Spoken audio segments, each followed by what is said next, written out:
నిన్ననే హరీష్ రావు గారు మాట్లాడుతున్నారు, ఒక వార్త చూసినాం. అది కూడా మన పేపర్లో వచ్చింది. ఇక మరి అంటే వీళ్ళ ముచ్చట ఏంది, వీళ్ళ కథ ఏంది అన్నది ఒకసారి గీనే బయట పడుతుంది. ఇది మొన్న చూసినాం వార్త. ఎటువా ఇది మరి నీతులు చెప్పాలి, మా ఎవరికి చెప్పాలి జరా, అంటే ఏం తెలియని వాళ్ళకి అన్యం పుణ్యం తెలియని వాళ్ళకి చెప్పాలి. మంత్రి ఉత్తమ్ చెప్పేది ఒకటైతే జరుగుతున్నది ఇంకొకటి.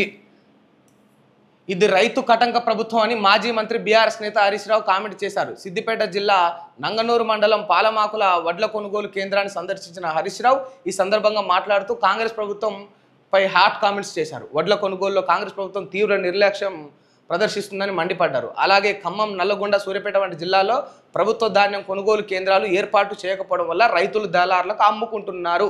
ఇది చూడండి, ఈ ఖమ్మము, నల్లగొండ, సూర్యాపేట వంటి జిల్లాల్లో ప్రభుత్వం ధాన్యం కొనుగోలు కేంద్రాలు ఏర్పాటు చేస్తే పోయి ప్రభుత్వంకి వాళ్ళు ఎంత గిట్టుబాటు ధర అయితే అవుతుందో దానికి అఫీషియల్గా, అంటే మనం న్యాయబద్ధంగా ఎంతైతే పెట్టి వాళ్ళు కొంటారో అని మనకు ఎరుకుంటుంది కనుక వాళ్ళ దగ్గరికి పోయి గింత అని చెప్పేసి అమ్ముకునే పరిస్థితి ఉంటుంది.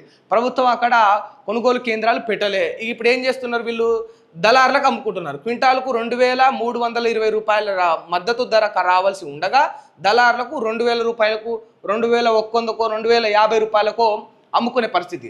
500 ఎక్కువ ముడుతున్నాయి అదనంగానేమో రేవంత్ రెడ్డి గారు చెప్తా ఉన్నారు రైతులకు. ఇక క్వింటాల్కు బోనస్ అని అదని ఇదని వీళ్ళు ముచ్చట చెప్తా ఉన్నారు. కానీ ఇప్పుడు ఇక్కడ ఓవరాల్గా ఏమైతే ఉన్నదంటే అసలు రైతులకు ఆ పంట కొనేటట్టు దిక్కు లేకుండా పోయింది. ఇది అంటే మనకు మైకు మన చేతిలో ఉన్నప్పుడు, అధికారం మన చేతిలో ఉన్నప్పుడు, ముఖ్యమంత్రి మనమే అయినప్పుడు, ఇక జనాలకు అక్కడ మీటింగ్ల హెడ్ మనమే అయినప్పుడు ఏది చెప్తే అది వింటారు అనుకుంటే మూర్ఖత్వం. సాడ్ రియాలిటీ ఏంటంటే రైతులు ఈ రాష్ట్రంలో ఆగమైపోతూ ఉన్నారు. రైతులకు అనుకున్న న్యాయం జరగట్లేదు, జరుగుతుందన్న ఆశ కూడా లేదు. నిజంగా రైతులకు నిజంగా మంచిగా జరిగి ఉంటే ఎందుకు రుణమాఫీ అందరికీ జరుగుంటే రోడ్ల మీదకి ఎందుకు వచ్చిండ్రు? రుణమాఫీ అందరికి జరిగి ఉంటే బ్యాంకుల దగ్గరికి పోయి ధర్నాలు ఎందుకు చేసిండ్రు? చెప్పుర్రి. ఒక రైతు మొహం గుర్తుపట్టలేనంత దీన స్థితిలో, దౌర్భాగ్య పరిస్థితుల్లో, అంత అవగాహన లేని వ్యక్తులు ఈ తెలంగాణ సమాజంలో లేరు. వాళ్ళందరూ కూడా రైతులే. ఓ రైతు పోతాడు, నాకు రుణమాఫీ కాలేదని ఆయన గోడు చెప్పుకుంటాడు, ఆయన బాధ చెప్పుకుంటాడు.